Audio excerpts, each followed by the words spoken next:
ক্ষমতাচ্যুত শেখ হাসিনার দোসর দাবি করে যুক্তরাজ্যে নবনিযুক্ত বাংলাদেশের হাই কমিশনার আবিদা ইসলামের বিরুদ্ধে বিক্ষোভ করেছে প্রবাসীরা। 10 ফেব্রুয়ারি লন্ডনস্থ বাংলাদেশ হাই কমিশনের সামনে তার পদত্যাগের দাবিতে এই বিক্ষোভ সমাবেশ করে তারা। লন্ডন থেকে আরো জানাচ্ছেন মোহাম্মদ আব্দুল হান্নান।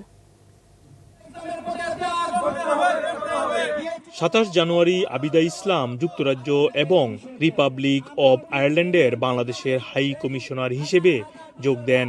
যোগ দেওয়ার 1 মাস যেতে না যেতেই তার পদত্যাগের দাবি উঠল। ফ্যাসিস্ট হাসিনা সরকারের মদতপুষ্ট আবিদা ইসলামকে এখানে বাংলাদেশের জনগণ, বাংলাদেশের মানুষ এখানে নিয়োগ না দেওয়ার জন্য বাংলাদেশ পররাষ্ট্র মন্ত্রণালয়ের কাছে বলার পরও এখানে তারা নিয়োগ দিয়েছে।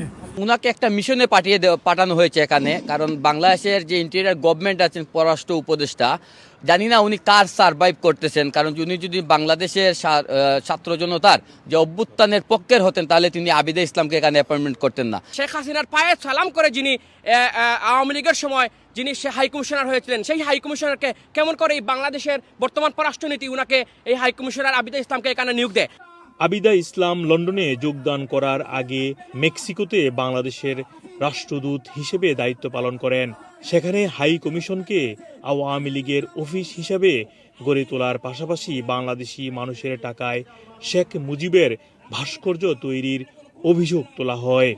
যখন উনি মেক্সিকোতে ছিলেন বাংলাদেশের হাই কমিশনার, তখন উনি বিভিন্ন ধরনের আওয়ামী লীগের প্রভাব কাটিয়ে এবং সরকারি প্রভাব অনেক কর্মকাণ্ড করেছে। আমরা যেমনই করে শেখ হাসিনা বিরুদ্ধে আন্দোলন করেছিলাম, তেমন করে আমরা এই আবিদা ইসলামের পদত্যাগের দাবিতে তথা শেখ হাসিনা রিজিমকে নিজের রিজিম মুক্ত লন্ডনকে করতে গিয়ে আমাদের যত সময় আন্দোলন করতে হয় আমরা আন্দোলন করে যাব। এবং যদি উনি পদত্যাগ না করেন তাহলে আমরা এই ব্রিটেনের মানবতা কর্মীরা এখানে বৃহত্তর আকারে এই বাংলাদেশ হাই কমিশনারের সামনে আমরা ডেমনস্ট্রেশন করব।